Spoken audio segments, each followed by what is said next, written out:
نام من جمیله است. نایجریایی هستم و در لندن زندگی میکنم و 30 سال هستم. من عیسوی پرورش یافتم. وقتی که یک راه جدید را برای زندگی خود پیدا میکردم به تعبیری دست یافتم که دین مثل این است: کسی برای ما تعیین تکلیف کنه. از وقتی که عبادت خدا را میکردم همیشه به ذهنم بود. همیشه فکر میکردم بیشتر نیاز دارم و حس میکردم که بیشتر از اینکه در رابطه هستم باید در رابطه باشم. براستی عیسویت برای من شخصا برای من چیزی را که میخواستم نمیداد. به همین خاطر میگفتم دیگر چی وجود داره که مرا بیشتر به خدا نزدیک بسازه. به همین خاطر خواهر کتاب‌های اسلامی به شمول قرآن را به من یاد داد. میگفت را بخوان و را بخوان. پس من در 19 سالگی مسلمان شدم. چیزی که مرا به سوی اسلام کشاند نظم بود. روزانه 5 وقت نماز تا بتونه به خدای خود گپ بزنی. بعد از او کوشش کردم که بیشتر درباره دین مطالعه کنم. نتیجه گرفتم که بله، من به اون نیاز دارم. من فقط نظم میخوایم. پس این راه ورودی ما بود. من به موارد معین عیسویت نمیگم که اشتباه است یا دیگه به عیسویت باور ندارم. همچنان نمیگم که عیسی پسر خدا نیست. فکر میکنم برای من همین مشکل ترین موضوع بود. تقریبا 2 هفته را در بر گرفت. فکر کنم 2 هفته میشد که مسلمان شده بودم. 2 هفته را در بر گرفت تا برای خواندن کلمه شهادت تصمیم بگیرم. به خاطر که برای مسلمان شدن گفتن او کلمه ضروری بود و من حس میکردم که هنوز آماده نیستم تا او را بگویم. و فقط فکر میکردم که باید بیشتر به این تصمیمم فکر کنم. وقتی که مسلمان شدم در لندن بودم و مطالعات خود شروع کردم.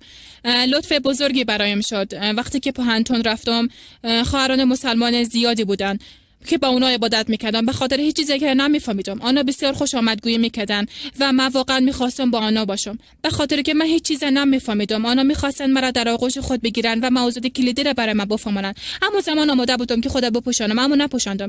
برایم بسیار جالب بود که خدا مسطح کنم. بله آماده هستم، اما حال شاید نه. اجازه بدین اولی رو امتحان کنم. فکر کنم این بهتر باشه.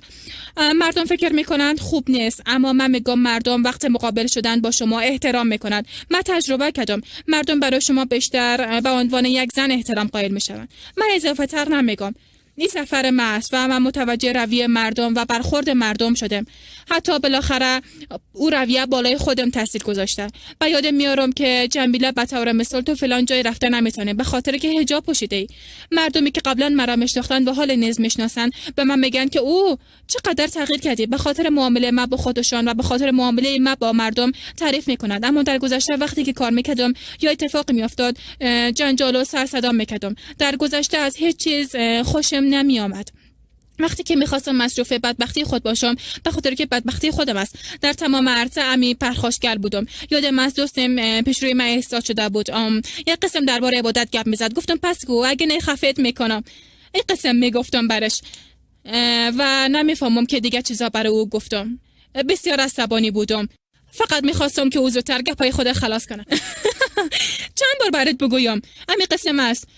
درباره عبادت به من نگو. اوخ طرف شو. بعداً فهمیدم هر قدر زیاد که عبادت کنیم به همون اندازه به الله نزدیک میشیم.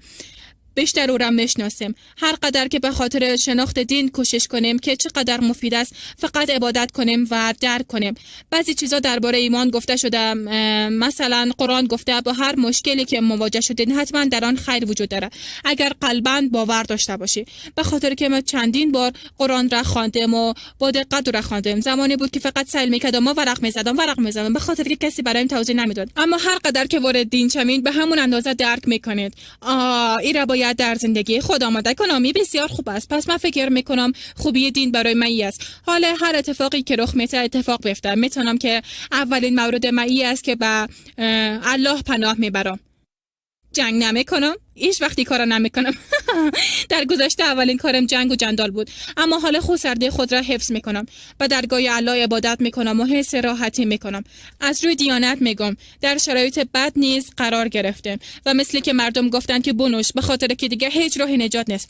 نمیفهمم که دیگر رو در این شرایط چی میکنند. بعضی وقتا فکر میکنم که کار کردن نمیتونم، اما در صبح وقتی که اکثر کارهای خود انجام میدم این است که عبادت میکنم. در مسجد میرم و عبادت میکنم و سبحان الله کارهای طور مطابق خواست من پیش میره که شاکم بشم. حتی دوستانم سوال میکنند که چه طور قسم اتفاق افتاد. از روی دیانت چیزایی که اتفاق میفته قسم میخورم شما را فریب نمیتم. مردم فکر میکنند که من هر کاری میکنم تا مشکلم حل شود. خود را قید نکنید. فقط یک قدم بردارید. فقط یک بار در جهت خوب قدم بردارید. یگانه چیزی که از دست میده این فکر بد است. هر راهی که شما نزدیکتر میسازد در او قدم بگذارید. اگر ترس دارید همراه یگان کس درباره دین گپ بزنید تا نزدیکتر شوید. این بسیار کار خوبی است. این یگانه راه است. حتی با شنیدن ما به قدم بردارید. پس از کار معقول منصرف نشوید، به خاطر که همگی ما در سفر هستیم. فکر نمی کنم راهی بهتر از این باشه تا به یکدیگر کمک کنیم. باور کنید سفر بسیار خوبی است. ان شاء الله پایان بسیار خوبی برای شما میبینم. این کارا کنید.